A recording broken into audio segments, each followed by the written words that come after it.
a gente tem aproveitado. A gente sabe que os irmãos acordaram agora, não pentearam o cabelo. Fique em paz. E na gravação só vai aparecer o meu rosto, não vai aparecer vocês, tá bom? Não precisa fazer maquiagem, não precisa sair correndo, tá? Fica tranquilo. E é bem isso a gente se ver, tá? Então a gente vai conduzir aqui uma conversa, né? Dentro do que a gente vem buscando trabalhar aqui, baseado nas direções que o pastor Jorge tem passado para nós, desse curso, né, que está muito baseado aí no livro A Treliça e a Videira, mas ele traz algumas direções bíblicas, né, e hoje nós vamos falar sobre a terceira aula, né, que seria o terceiro capítulo desse livro, que fala sobre o que Deus está fazendo no mundo, tá? Para a gente conduzir legal aqui, vai ser um bate-papo, tá, irmãos?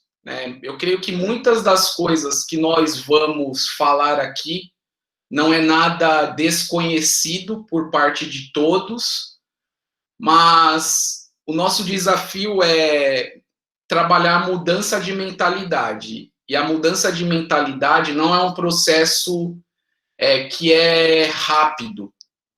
A gente precisa entender que para mudarmos a nossa mentalidade, nós precisamos da ação do Espírito Santo agindo em nossa vida por meio da palavra, por meio do discipulado, por meio das conversas.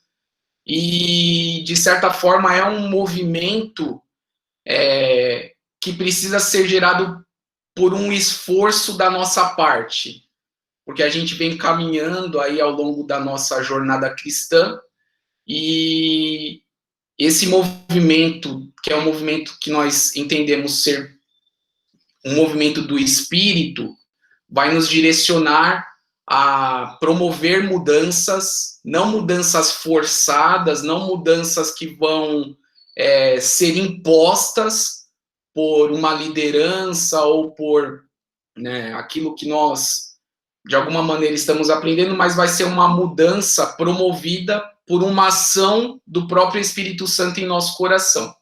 Mas para isso nós precisamos dar algumas bases, algumas diretrizes, nortear alguns princípios, e em cima disso contar aí com a ajuda do Espírito Santo na condução de todas as coisas. Bom, para a gente iniciar aqui a nossa conversa, a gente vai se pautar bastante no Salmo 80, tá? Eu não vou ler o Salmo inteiro, mas os irmãos depois podem ler aí na casa de vocês, tá? E o Salmo 80 ele vai falar algumas coisas ligadas à nação de Israel, que é um clamor de Israel, a súplica de Israel, em relação a todas as lutas, calamidades que eles vinham enfrentando. E eu quero ler só alguns versículos dos Salmos para vocês, que está aí na tela. O Salmo 80, versículo 3 diz assim: ó Deus, restaura-nos, faze resplandecer o teu rosto para que sejamos salvos. O Salmo 80, versículo 8 diz assim: trouxeste uma videira do Egito, expulsaste as nações e a plantaste. O Salmo 89 diz assim: tu lhe preparaste lugar, ela lançou profundas raízes e encheu a terra. Versículo 14: ó Deus dos exércitos, volta-te, nós te rogamos. Atende do céu, vê e cuida dessa videira. A videira que tua mão direita plantou, o ramo que fortalece para ti. Então, dentro desses versículos, aqui a gente vê a nação de Israel levantando um clamor a Deus, né? E a primeira pergunta que fica para nós, qual é o nosso sentimento, o sentimento da igreja nos dias atuais?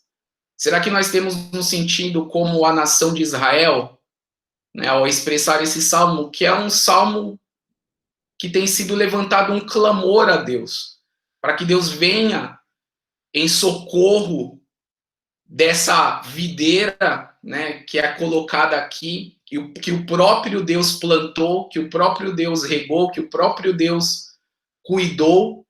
E aqui nesse salmo, a nação de Israel é apresentada como a videira de Deus, né? E algumas perguntas vêm ao nosso coração. Como nós temos nos sentido hoje como igreja? Será que nós temos nos percebido como pessoas frutíferas nas mãos do Senhor ou não? Será que nós estamos nos sentindo como as videiras infrutíferas? Como está o nosso coração nesse tempo? Nós temos nos percebido como uma igreja viva, uma igreja que triunfa por meio do Senhor Jesus Cristo, que tem avançado na propagação do evangelho, do reino, né? Os irmãos têm percebido, a gente tem conversado bastante sobre isso nesse mês de julho. Eu creio uma direção do Espírito Santo, porque eu creio que é o Espírito Santo que faz dessa maneira, né? Na semana passada a gente falou sobre um pouquinho sobre o evangelho do reino. Os irmãos vão perceber hoje também a direção do Senhor para nós no culto, falando sobre o reino inabalável. E eu creio que, de alguma maneira, isso vem à tona para nós, para que a nossa mentalidade, para termos a mentalidade do reino, ela possa estar clara aos nossos corações, né? Como nós temos agido? Temos sido passivos, nós não temos crido mais num Deus vivo, num Deus poderoso, num Deus que tem planos para as nossas vidas, para a videira. E são perguntas que nós fazemos. Será o que Deus está fazendo no mundo? Será que Deus ainda está ouvindo a sua igreja? Será que Deus, de fato, tem o controle sobre todas as coisas? Quando nós nos encontramos em período assim, né, que temos vivido hoje, período de pandemia, algo nunca vivido por todos nós aqui, muitas perguntas podem vir, né, que foi até o que eu compartilhei um pouquinho na semana passada, de forma breve com os irmãos. Será que o reino já chegou? Será que o reino já está inaugurado ou não? Né? Como está o nosso coração em relação a essas questões? Né? Então, o Salmo 80, ele apresenta Israel como a videira de Deus. E a videira, de alguma maneira, né, nós fazemos parte dela, né, por meio de Cristo. Então, a igreja é a videira de Deus.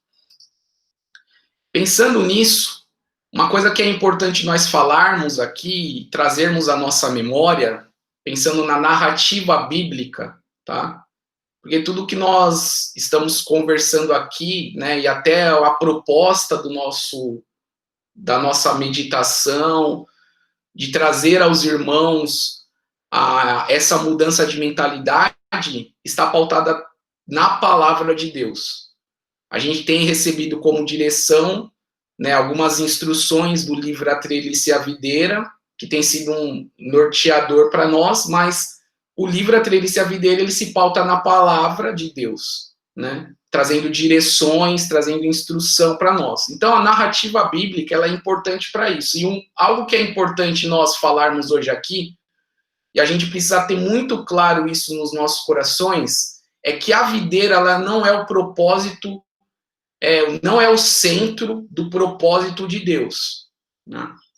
Isso é muito importante nós falarmos, irmãos. Porque muitas vezes nós achamos que o propósito central de Deus está na videira, e não está. A videira não é o fim de todas as coisas. A videira é o meio pelo qual Deus realiza a sua obra, né?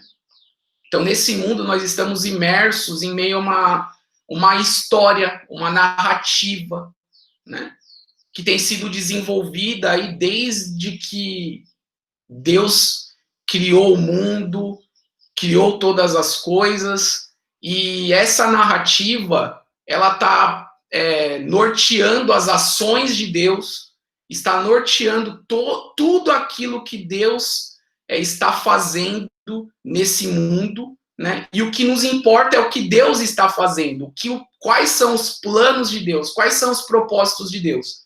E a narrativa bíblica, ela está muito centrada na cosmovisão cristã.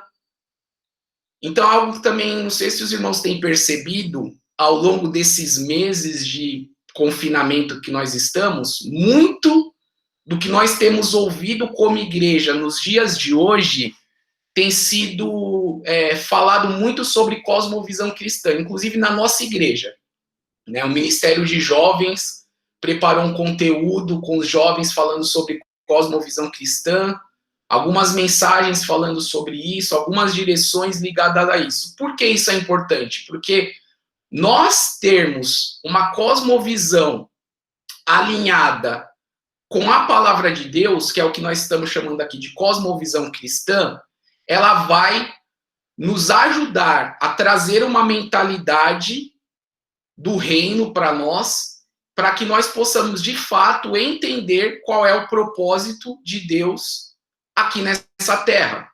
O que Deus está fazendo no mundo, nós podemos entender isso por meio da narrativa bíblica que nós trabalhamos na cosmovisão cristã, tá? E é algo muito simples. Se a gente for perguntar aqui para os irmãos, né, o que é a cosmovisão cristã, né?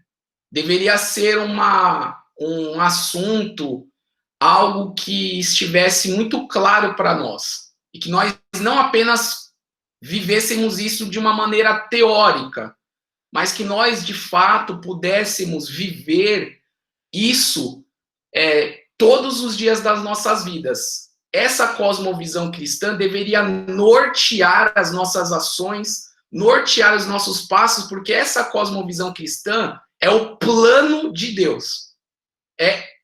Resume o que Deus está fazendo nesse mundo. E como nós, como igreja, que somos essa videira enxertadas em Cristo, podemos ser o meio para que o plano de Deus se estabeleça. Então, de forma breve aqui, eu quero falar sobre a cosmovisão cristã, tá? Esse é um assunto muito extenso, com muitos desdobramentos, né, para nós, que se desdobra aí em diversas áreas da nossa vida, e nas esferas que nós vivemos, em toda a nossa vida, os desdobramentos são muito grandes em relação a essa cosmovisão, né? Mas nós precisamos entender o princípio básico aqui, tá? Então, a cosmovisão ela está pautada em 4 grandes pilares, tá? Que é o plano de Deus para o que Deus está fazendo. O primeiro pilar está pautado na criação, né? O que é a criação? Deus criou todas as coisas, criou os céus, criou a terra. Deus tem um plano, ele cria todas as coisas, até o próprio Salmo 19 vai falar um pouco sobre como Deus se revela por meio da sua criação, que os céus declaram a glória de Deus, o firmamento anuncia as obras das suas mãos.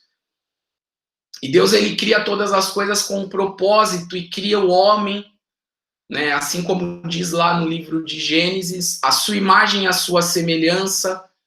E Deus cria o homem para governar sobre todas as coisas. E nós sabemos o que acontece. O homem recebe, né, a tentação por meio da serpente e o homem ele desobedece o plano original de Deus, que era tomar da árvore da vida e viver em comunhão com Deus ali no Éden, e o homem ele cai. E a queda ela traz consequências que não apenas afetam o homem, mas afetam toda a criação de Deus. Toda a criação está debaixo dessa queda. Todos foram afetados. O homem foi afetado, a criação inteira foi afetada, né? E por meio disso, Deus começa um plano de redenção, né? Que nós sabemos que ele vai findar em Cristo, mas no Antigo Testamento, Deus já começa a dar rumores, mostrar para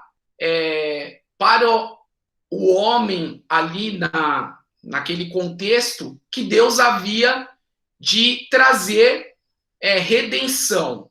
E essa redenção, nós sabemos que ela vem por meio de Cristo, mas Deus inaugura esse plano de redenção por meio de um povo, de Deus separar ali um povo, e ele começa isso em Abraão, que ele tira Abraão da terra de Ur dos Caldeus, assim como nós vemos lá em Gênesis, Deus dizendo para Abraão, olha, sai da tua terra, da tua parentela e vai para uma terra que eu te mostrarei.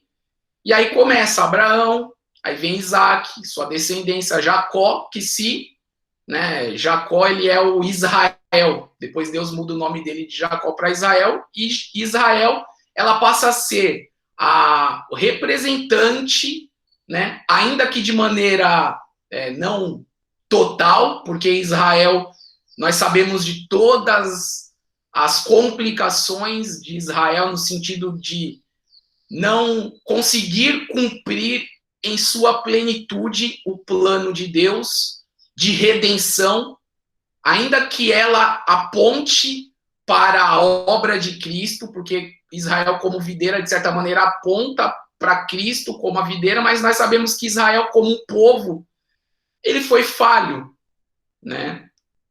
Em desobedecer, se guiaram por falsos deuses, muitas vezes, nós temos muitos relatos, né? Os irmãos, no Pentateuco nós podemos ver isso, a nação se desviando dos caminhos do Senhor por conta da incredulidade, por conta de idolatria, por conta de tantas situações, isso traz consequências para a nação de Israel, mas ainda assim ela aponta, até porque a Bíblia diz que o Antigo Testamento ele é sombra daquilo que haveria de vir. Então, o plano de redenção de Deus, ele já vem sendo construído por meio disso, por meio da nação de Israel, mas nós sabemos que ela a nação de Israel, de alguma maneira, ela aponta para Cristo, mas não conseguiu executar na sua plenitude o que Deus esperaria, né? E até chegar em Cristo, Cristo vem, de fato, ele consuma esse plano da redenção, que é o plano de Deus para nós, onde Cristo, em Cristo, Deus criou todas as coisas para Cristo. A queda vem e traz consequências, e Cristo, ele consuma uma obra de redenção plena. E quando Cristo traz essa redenção, não é apenas no homem. Jesus Cristo, ele vai consumar, né? Jesus Cristo, ele vai redimir tudo, todas as coisas. Que é isso que muitas vezes nós não temos a nossa consciência. Normalmente a gente fala de redenção, redenção dos nossos pecados, redenção do homem que está longe de Deus, mas Cristo, ele veio redimir todas as coisas, tudo, né? Toda a criação, todas as coisas, o universo, todas as coisas Cristo veio redimir, né? Isso é a obra de Deus, por meio de Cristo, é uma obra plena de redenção, né? E nós sabemos que isso, né, que é o que a gente está falando, que o reino chegou, né? Que é o que nós compartilhamos um pouco com os irmãos sobre o reino de Cristo sendo instaurado, mas esse reino, como nós falamos na semana passada, ele já está inaugurado, mas ele ainda não está em sua plenitude, né? Que é o que a cosmovisão cristã vai trabalhar da consumação, que um dia Jesus Cristo virá, né? E aí ele estabelecerá o seu reino por completo, né? Então, quem é o centro do propósito de Deus? É Cristo. Cristo, ele é o centro de todas as coisas, né? Todas as coisas vão convergir para Cristo. A Bíblia aponta para Cristo. Se nós pudéssemos resumir qual é o cerne do propósito de Deus, tudo vai convergir em Cristo. Cristo, ele é o centro de todas as coisas, não é a igreja. A igreja é o propósito para que o fim, para que nós somos um meio para que o propósito de Deus se cumpra, e a igreja deve apontar para Cristo, tá? São coisas simples que nós sabemos. O desafio nosso é colocar em prática isso, vivermos isso todos os dias nas nossas vidas. O que Deus está fazendo agora? Pregando o evangelho do reino, né? E reunindo o povo para o seu reino. Cristo é o rei, e uma mensagem está sendo pregada.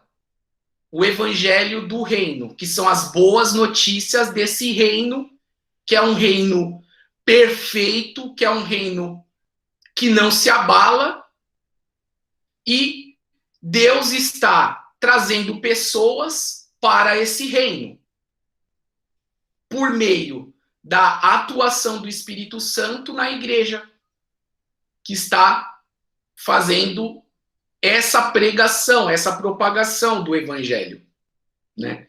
Então, isso é o alvo de Deus, né?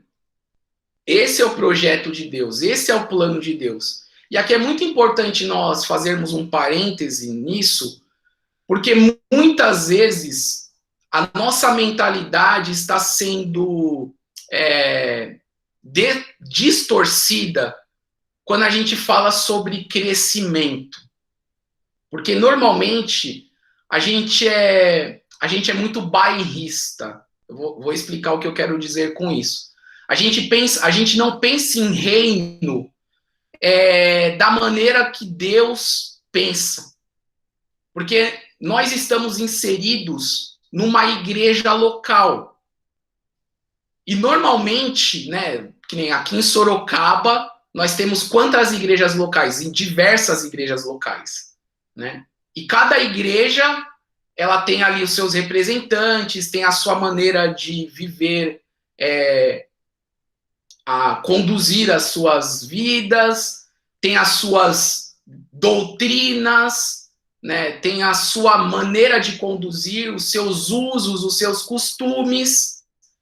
E muitas vezes nós, quando falamos sobre trazer pessoas para o reino, normalmente a gente pensa assim, a pessoa vai ser salva e ela vai estar inserida de fato no reino, mas normalmente nós resumimos isso de uma maneira muito simplista, de que a pessoa ela vai estar inserida numa denominação.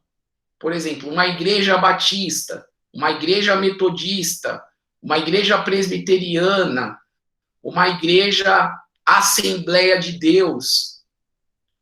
E nós sabemos que já existem aí os desafios e os conflitos ligados a essas questões, porque os homens se reúnem, né, muitas vezes e têm as suas dificuldades pelo fato de cada um entender de alguma maneira a questão da palavra de Deus, e muitas vezes isso traz na nossa mente que nós, muitas vezes, quando um irmão, vamos pensar assim, está na nossa igreja e ele migra de um local para o outro, a gente já começa a questionar isso, né? Nossa, mas por que isso aconteceu?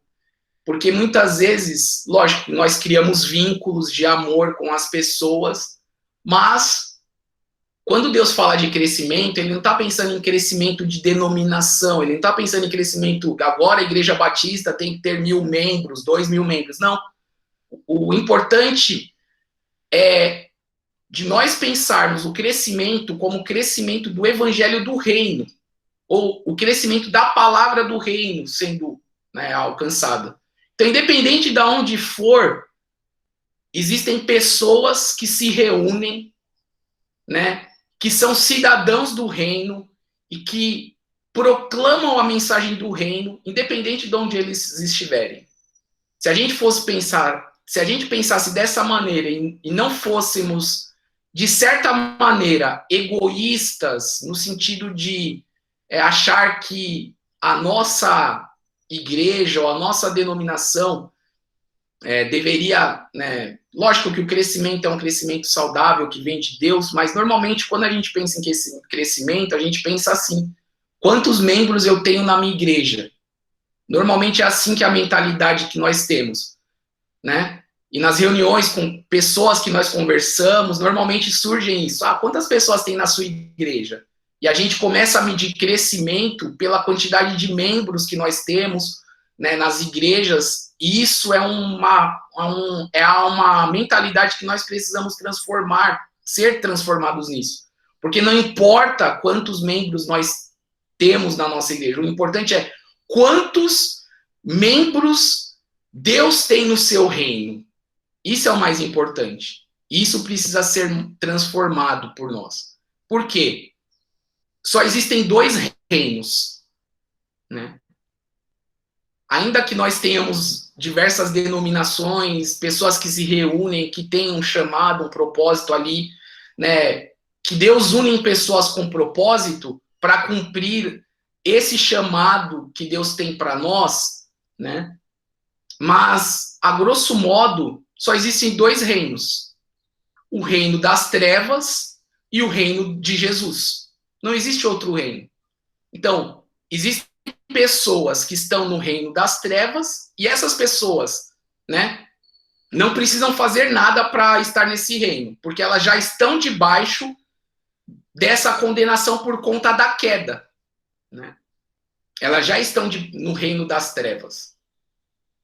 E quando a mensagem do evangelho do reino, as boas notícias de que um reino chegou é pregada, e o Espírito Santo, por meio da sua palavra, que convence o homem do pecado, do juízo e da justiça, vai nesse coração e revela para ele, porque isso é uma obra totalmente do Espírito. A gente não pode trazer essa transformação no coração de ninguém. É o Espírito Santo que faz essa obra. A gente é apenas um meio de propagar esse evangelho nessa terra.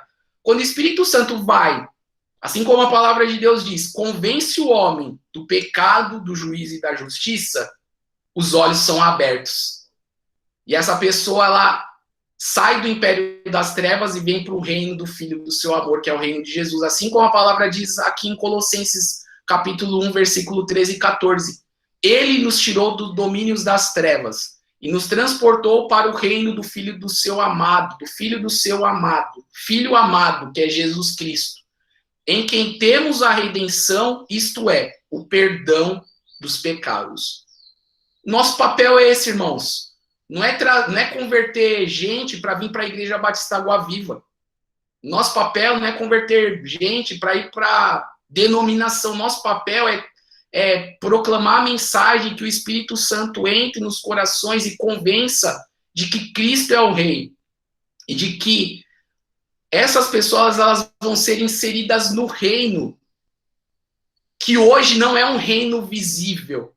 É um reino que está aí, né, nessa terra vindo, e a igreja, de alguma maneira, ela representa e expressa o reino por meio das nossas obras, por meio das nossas ações, por meio das nossas atitudes. Até hoje eu estava conversando com a Roberta, hoje no nosso devocional, e a gente estava falando assim, olha, Jesus falou uma parábola, ele disse assim, olha, o que mais importa? Aquele filho que diz para o pai que quando o pai dá uma ordem para ele, ele vai e diz que vai fazer, mas não faz, ou aquele filho que mesmo contrariado, dizendo para o pai que não vai fazer, vai lá e obedece. O mais importante é nós fazermos, né?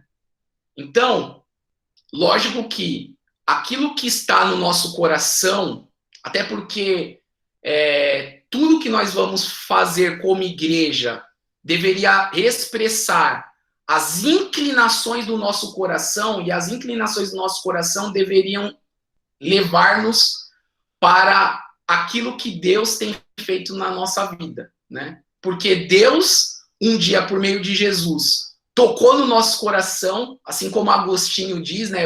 Agostinho, ele fala assim no livro dele, porque feriste o nosso coração, hoje nós podemos te servir. Não há dúvida do nosso amor por Cristo, né? O que muitas vezes não acontece é que o nosso coração não está alinhado com a nossa obra, com a nossa atitude, com a nossa maneira de agir, né? Nós cremos em Cristo, nós sabemos que Ele nos tirou do império das trevas, que hoje nós estamos no nosso reino, no reino de Jesus, mas nós não estamos agindo como cidadãos dos céus. Nós não estamos, de fato, expressando a nossa vida como cidadãos do céu. Porque isso é um processo na nossa vida. Que nós estamos sendo trabalhados por meio de Cristo e tirando tudo aquilo que tem travado as nossas vidas, os nossos corações, para quê? Para que nós possamos, de fato, como igreja, expressar essa vontade de Deus na nossa vida. Por isso que nós temos falado sobre o reino nesses dias, porque isso está diretamente alinhado com os planos e os propósitos de Deus. Foi até o que nós compartilhamos com os irmãos na semana passada. Que o teu reino venha, que a tua justiça venha, que não seja feita a nossa vontade, Senhor, mas que seja feita a tua vontade. Porque teus são os planos, teu é o reino, teu é o poder e tua é a glória. Amém. Então, dentro disso, irmãos, qual é o nosso papel como igreja? São coisas simples. A gente vai ficar chovendo no molhado aqui, mas o nosso desafio é mudar a nossa mentalidade, como nós sairmos dessa teoria para a prática que reflita, de fato, naquilo que Deus quer nos usar como meio. Né? Deus usa a sua igreja para cumprir os seus propósitos. Nosso papel, pregar, dar testemunho, proclamar. Nós fazemos todas essas coisas por meio da atuação do Espírito Santo em nós. Por isso, nós não podemos viver igreja sem considerar o agir do Espírito Santo. É muito fundamental isso. Talvez nós estejamos fazendo muitas coisas, agindo com o nosso esforço, no nosso próprio braço, no nosso próprio entendimento, no nosso próprio esforço, e nós não estamos chegando a lugar nenhum. Mas quando nós nos entendemos que nós somos a igreja, e somos o povo de Deus, estamos debaixo de um reino, onde existe um rei que governa, e por meio da atuação do Espírito Santo, esse rei Jesus, que deixou o Espírito Santo para nós para isso. Nós muitas vezes desconsideramos o agir do Espírito Santo, porque a gente tem a nossa forma de pensar, e isso é um processo que precisa ser mudado. O Espírito Santo, ele vai nos conduzindo e nos alinhando à vontade do Pai, nos alinhando aos propósitos de Deus. Para quê? Para que nós possamos cumprir o que Deus espera que nós façamos. Tudo é por meio do Espírito. Nós não podemos viver igreja sem o poder do Espírito, sem a atuação do Espírito. É o Espírito Santo que vai abrir as portas, é o Espírito Santo que convence o homem, é o Espírito Santo que faz todas as coisas. E nós temos um aliado ao nosso favor, deixado por Cristo, e ele disse, olha, vocês não estarão sós, eu vou deixar para vocês o Espírito Santo, e vocês vão ter ele para ajudar vocês em todas as coisas. E quando nós olhamos para o livro de Atos, quando Jesus ele vai aos céus, e ele disse, olha, agora vocês vocês vão proclamar, anunciem, né?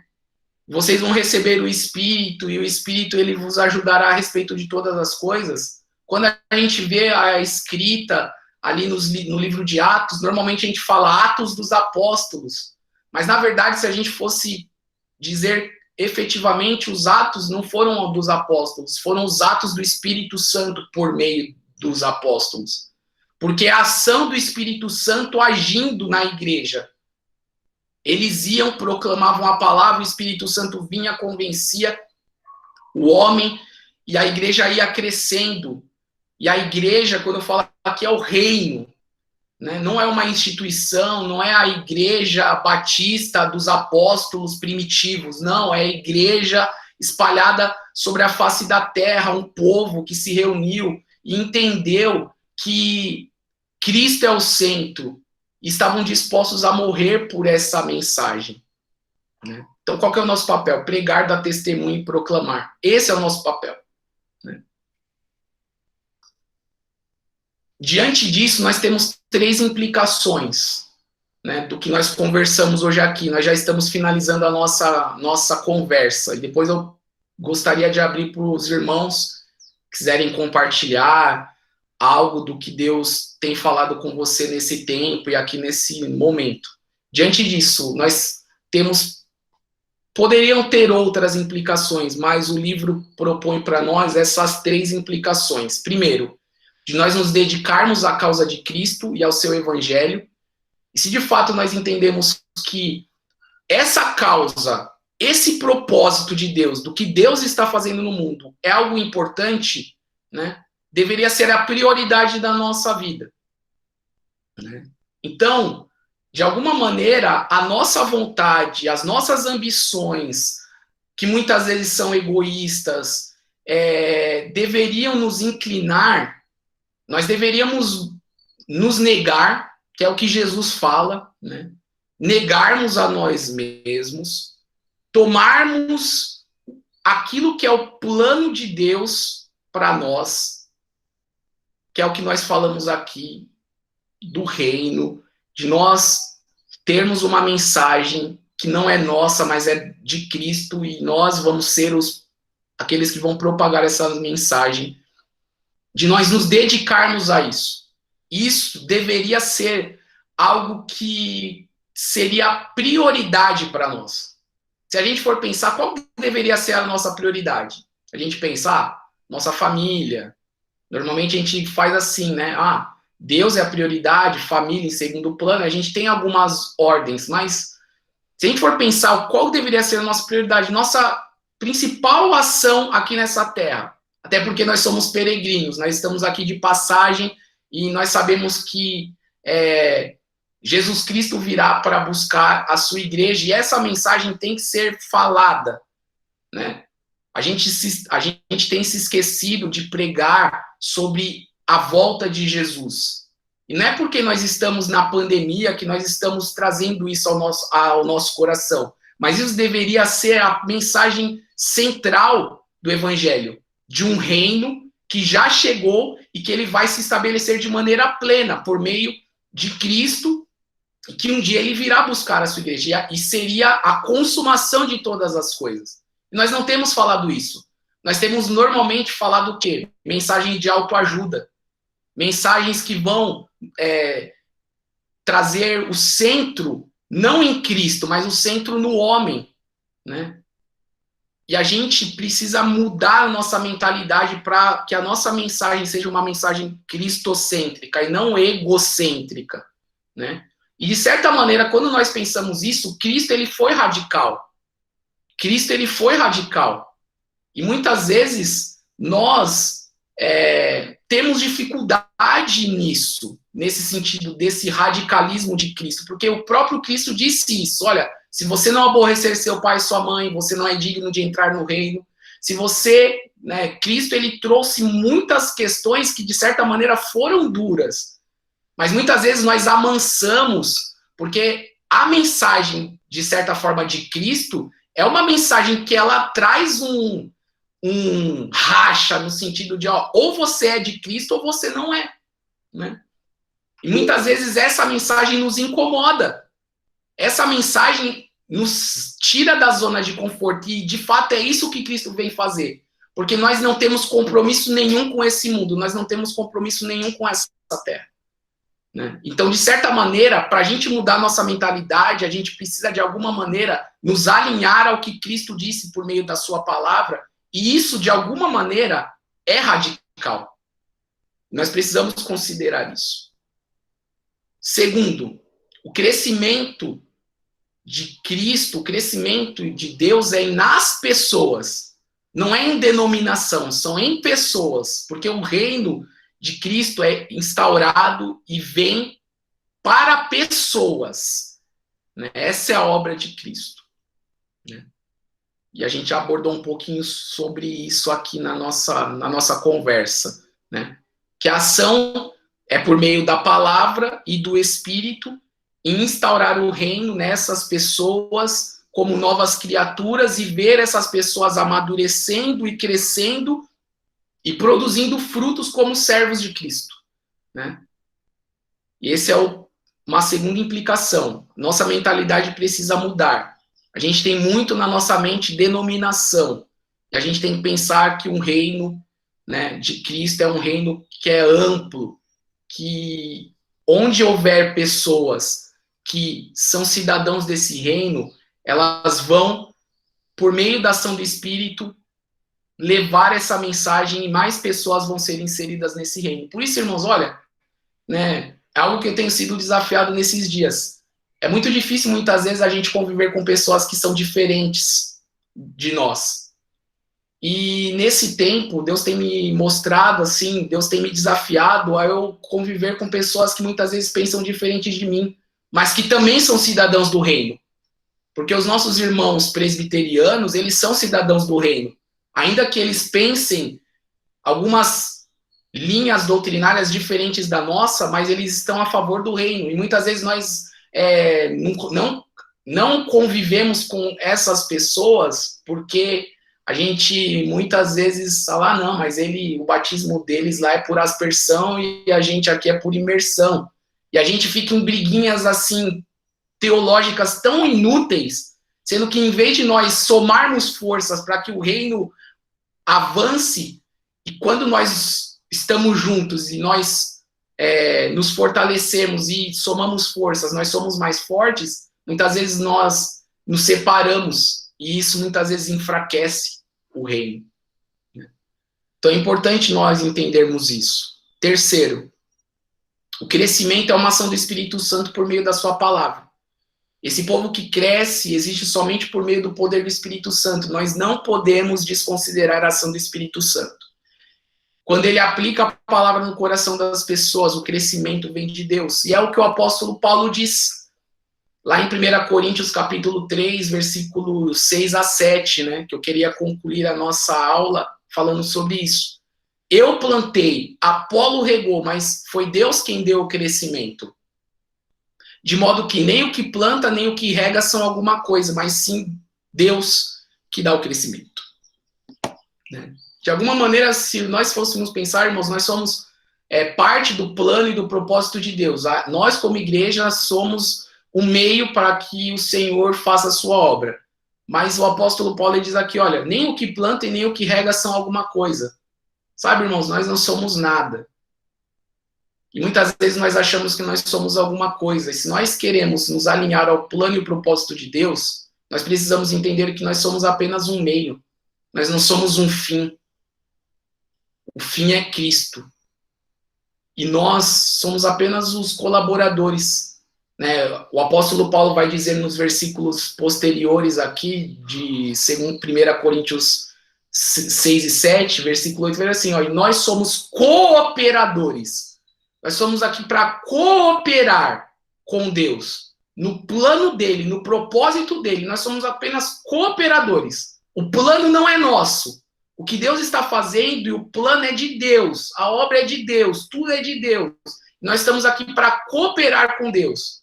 Não é o nosso plano, não é as nossas direções, não são as nossas estratégias. Tudo vem de Deus por meio do cabeça que é Cristo e a atuação do Espírito Santo.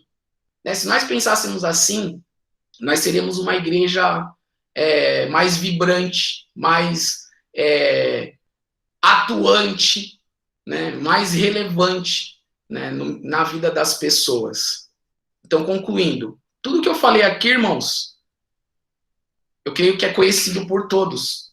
Tem muitos aqui que já vivem em igreja há muitos anos. Eu tenho aí meus 20 e poucos anos de igreja, os irmãos aí 10, 15, 5, não importa. A gente tem falado muito sobre essas coisas. Conhecimento teórico não é suficiente.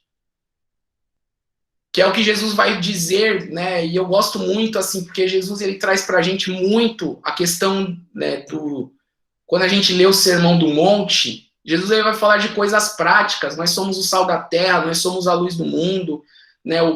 Jesus ele dá muitas ações práticas para nós. E Jesus ele conclui o Sermão do Monte dizendo que aquele que ouve as minhas palavras e as pratica é aquele que é comparado como um homem que construiu a sua casa sobre a rocha. Vieram vento, as tempestades e essa casa não caiu. O que eu percebo nos dias de hoje, pensando na igreja, e quando eu penso em igreja, eu penso esse reino de pessoas que estão se submetendo a Cristo como Senhor e Salvador. Essas pessoas, elas têm muito conhecimento teórico da Bíblia. Sabe, irmãos, a gente participa da EBD, assim como nós estamos aqui hoje de manhã, a gente vem, a gente assiste, a gente lê a Bíblia, a gente sabe texto de cor e salteado. Se eu pudesse falar aqui para os irmãos, cita um texto da Bíblia, a gente citaria vários. Salmo 23, Salmo 91, a gente sabe muito texto de cor da Bíblia, mas o que importa não é saber isso de cor. O que importa é nós colocarmos em prática, e mais do que nunca, esse tempo que nós estamos vivendo de pandemia, é o desafio que Deus tem nos dado, não apenas para saber a letra na nossa mente, ou recitar isso da boca para fora, mas de nós vivermos e colocarmos em prática isso na nossa vida. Porque o conhecimento, ele só é válido quando nós aplicamos ele, quando nós vivemos ele, quando nós praticamos ele, que é isso que Jesus diz. Ouça as minhas palavras, guarde no coração para você não pecar contra mim e pratique essa palavra. Então, conhecimento teórico não é suficiente. O que nós estamos propondo aqui, com esse estudo, é de nós tirarmos tudo que nós já conhecemos da palavra, de tudo aquilo que nós já sabemos de evangelho do reino, tudo que nós já vivemos, de colocar em prática, para que o reino, de fato, seja estabelecido e comece a partir de nós, como igreja. E que esse reino passe a ser visto por pessoas. E quando as pessoas olharem para nós, assim como elas viam os nossos irmãos na igreja primitiva, automaticamente, por meio da ação do Espírito, essas pessoas iam sendo agregadas nesse grupo de pessoas e a obra do Senhor acontecia de forma natural. Não era um esforço para um crescimento em número, em pessoas, e aqui eu quero fazer aqui uma crítica à teologia do coaching. Muito tem sido falado nesse tempo sobre isso, e de certa maneira é um novo, né, que vem, né, porque a gente começa a ver ondas de crescimento de igreja, e muitos gurus sobre teoria de crescimento de igreja vêm falando sobre isso nos dias atuais, e são métodos, formas, assim como já surgiram outras na história, para promover crescimento de igreja. Mas isso na verdade, não promove um crescimento, e sim um inchamento. Porque o verdadeiro crescimento, ele é promovido pela ação do Espírito Santo, né? Então é muito importante nós tomarmos cuidado se o que nós temos visto como crescimento na nossa igreja local tem sido um crescimento que vem por meio do Espírito, ou é algo que tem sido promovido por uma ação humana, por um plano humano. Quando é um plano que vem do Espírito, flui naturalmente, flui, né? Não naturalmente, porque é uma ação do Espírito, então flui espiritualmente, né? E quando é um crescimento que é do homem, de certa maneira flui, porque o homem tem inteligência, o homem tem ferramentas para você gerar um crescimento, mas esse crescimento não é um crescimento saudável, que é o que muitas vezes nós temos visto hoje, de igrejas que têm tido um crescimento, mas não um crescimento à luz da palavra e à luz da manifestação do agir do Espírito Santo, né? Então, essa teoria e prática, elas devem andar juntas. Para nós finalizarmos aqui, devemos mudar a nossa mentalidade, alinhar aos propósitos de Deus. Isso é se nós pudéssemos resumir aqui a nossa aula, é isso, né? A gente sabe a Bíblia de cor e salteado, irmãos. Todos nós que estamos aqui, de alguma maneira, poderiam ser doutores aqui, para muitos outros irmãos, compartilhar a palavra de cor e salteado, dar uma exposição bíblica tremenda, né? Não é isso que vai trazer a mudança. A mudança vem quando nós nos alinhamos aos planos e propósitos de Deus. E por meio da ação do Espírito, nós vamos sermos os cooperadores para contribuir no plano e no propósito que Deus tem para a nossa vida. É isso, irmãos. É isso que eu queria compartilhar com vocês. Agora eu quero abrir para os irmãos aí, quem quiser compartilhar algo, eu vou dar uma olhadinha aqui no chat se tem algo que foi falado, né? A princípio não tem nenhuma pergunta. Se os irmãos quiserem perguntar algo, né, eu estou aqui para poder esclarecer, mas se eu também não puder esclarecer, temos aí outros irmãos aqui experientes que podem esclarecer para nós, e nós estamos aqui para crescer juntos. Esse é o nosso desafio. Nós queremos fazer a diferença, mas só fazemos isso se nós estivermos alinhados com os planos e propósitos de Deus. Amém? Amém. Amém. Glória a Deus. Amém, glória a Deus. Glória a Deus. Felipe, deixa eu só usar um pouquinho aí do tempo, como a gente vem conversando, né? A questão do discipulado, nada melhor do que a gente sermos exemplo, porque o discipulado, não adianta a gente querer, era como os fariseus, eles tentaram tanto fazer discípulos, mas eles não conseguiam, porque não era uma coisa vinda do Espírito Santo.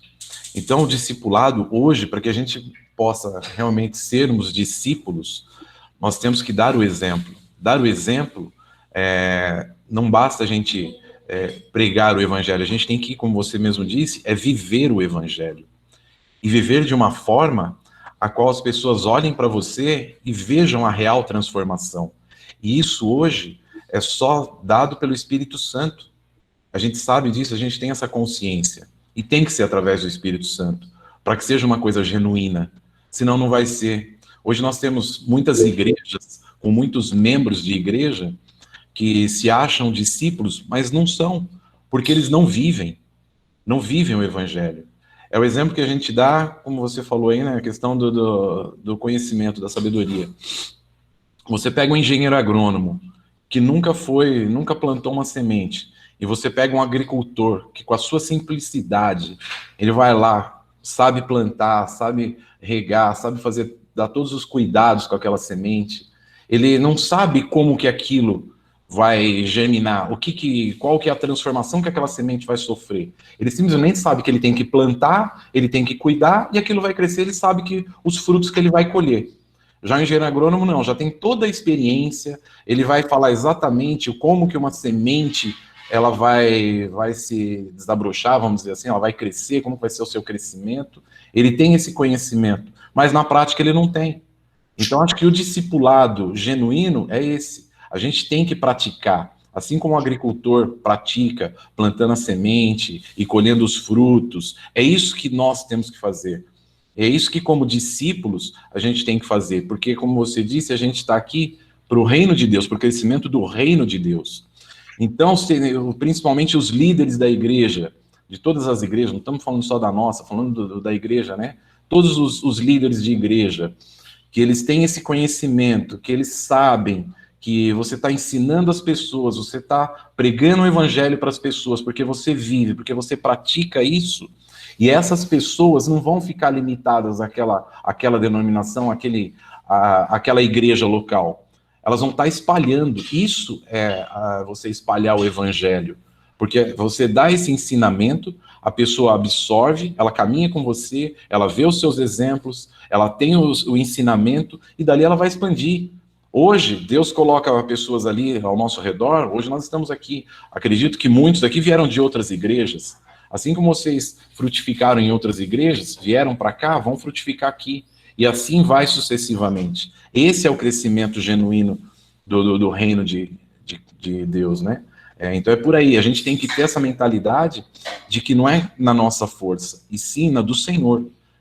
Para isso, o primeiro passo é sermos obedientes a Deus, entender o querer de Deus para cada um, e fazer a vontade dele, não a nossa. Porque o que atrapalha muito as igrejas é isso.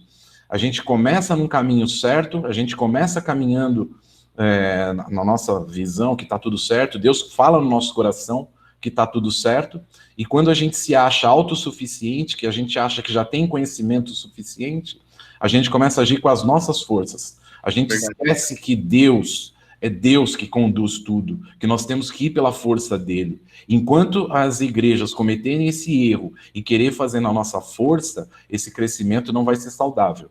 Esse crescimento não vai ser um crescimento, e sim um inchamento, como você colocou. Amém? Verdade.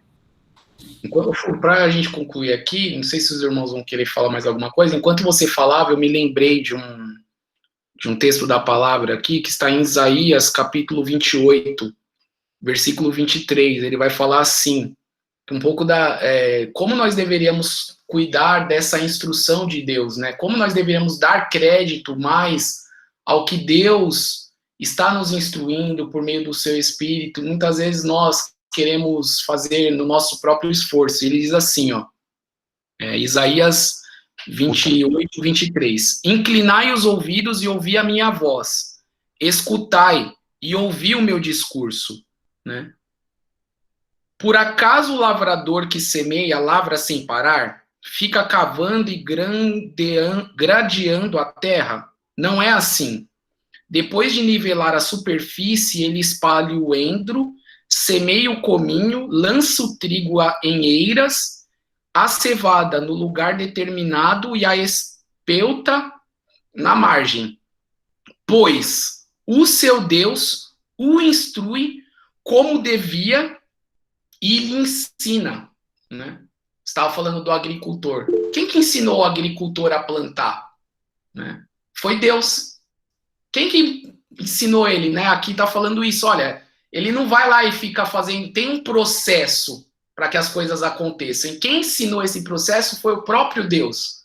E muitas vezes, nessa obra de Deus, que é o que nós estamos falando aqui, o que Deus está fazendo, qual é o processo para que a obra aconteça? Deus que vai nos ensinar.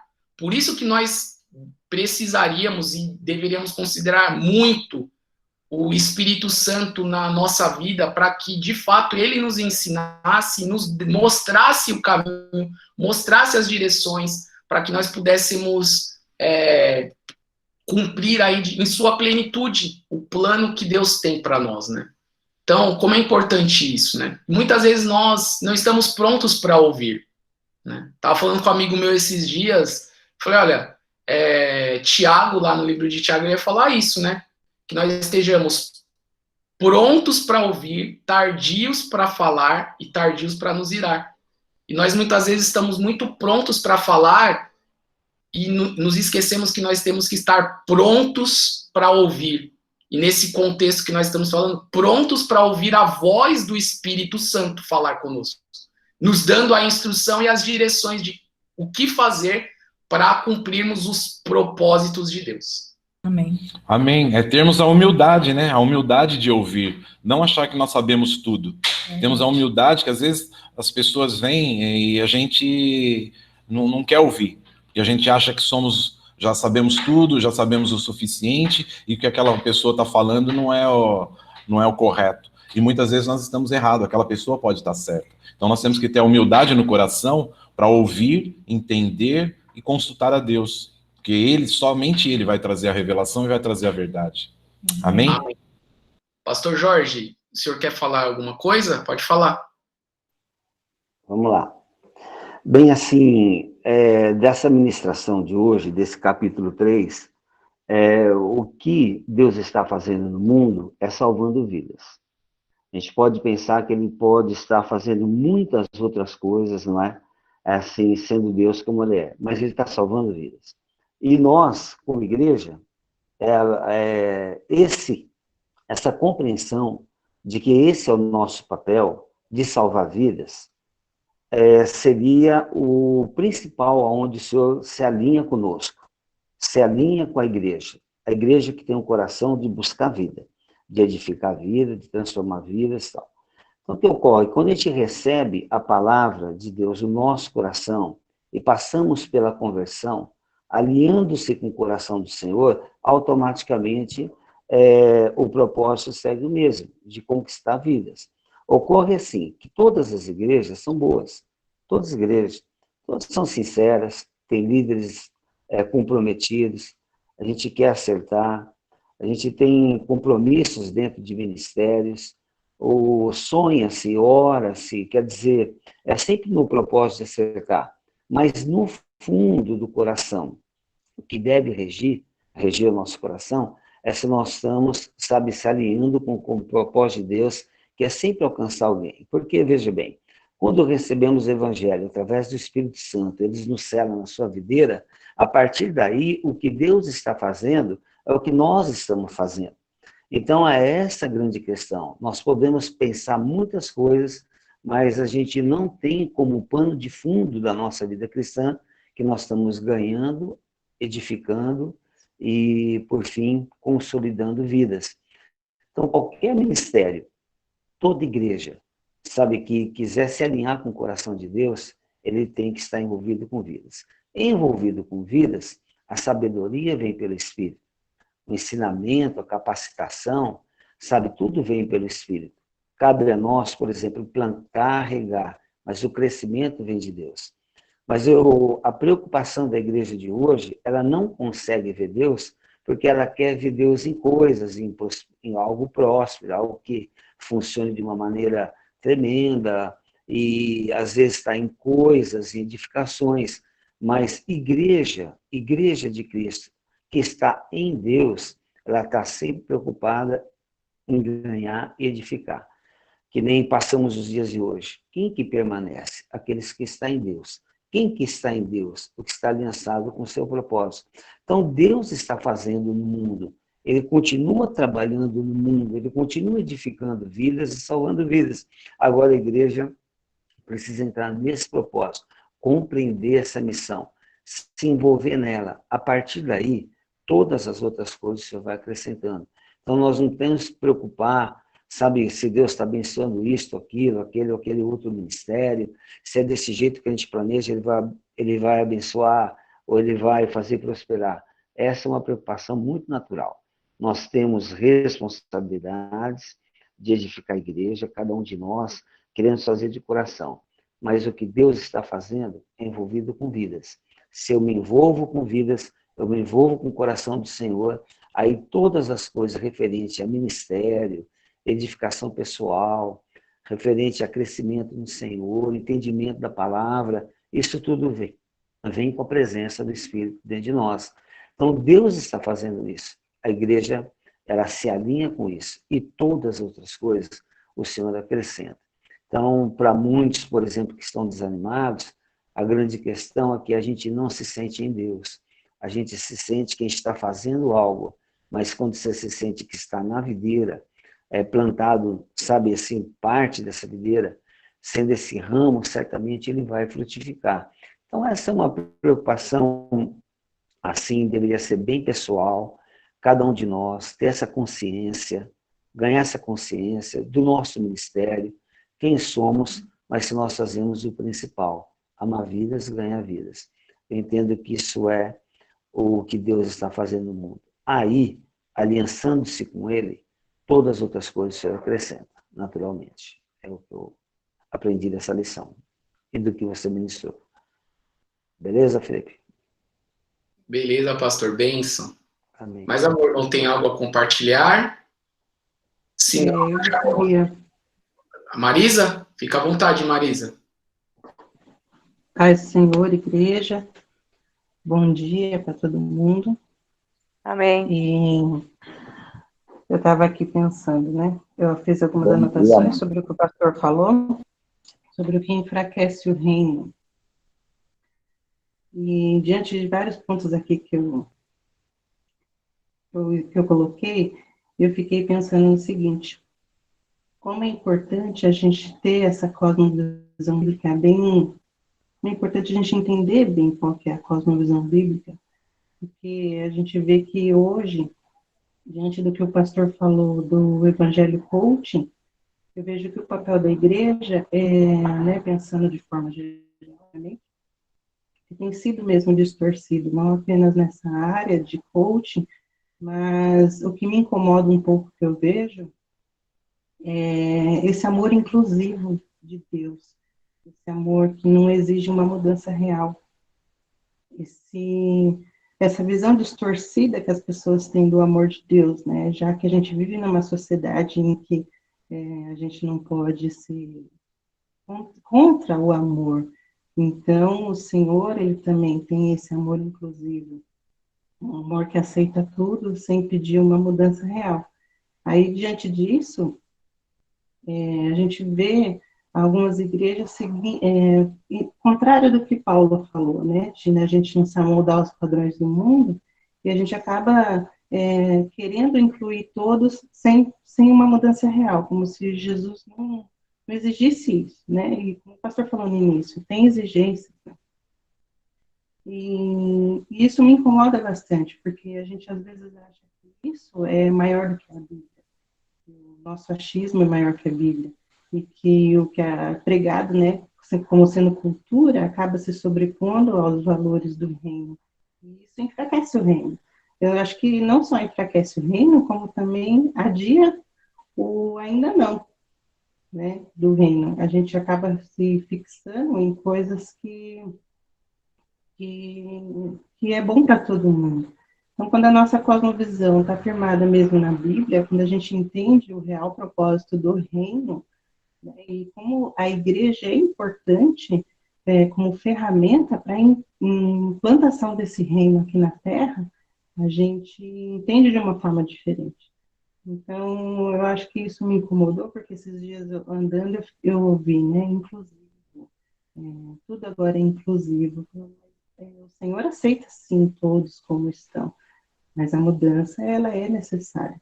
Então, eu elenquei aqui como sendo um dos itens aqui que eu elenquei, como isso também enfraquece o reino, essa visão que não está alinhada à visão bíblica.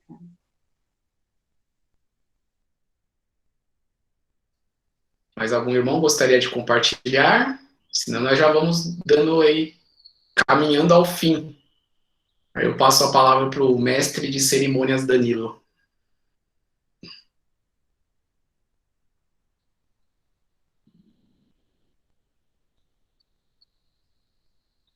Não? Amém, então, Danilão. Pode assumir aí.